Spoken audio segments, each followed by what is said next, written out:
काम करतो. ते बरेच दीड ते 2-3 वर्षापूर्वी माझे पाय थोडे सुजायचे.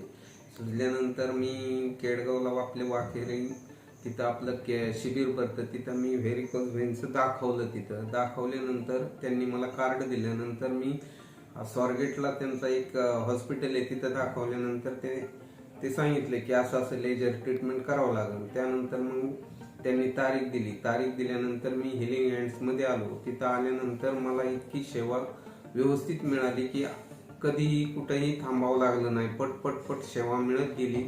आणि नंतर एकदम डॉक्टर, तिथले स्टाफ लोक एवढे चांगले आहेत की आपल्याला काही बघावं लागत नाही. ते व्यवस्थित एकदम ट्रीटमेंट देतात. आणि आता माझा पाय कम्प्लिटली म्हणजे सूज बीज व्यवस्थित झालेली आहे. आणि तिथलं स्टाफ आणि डॉक्टर लोक एकदम चांगले आणि व्यवस्थित सर्व्हिस देतात ते.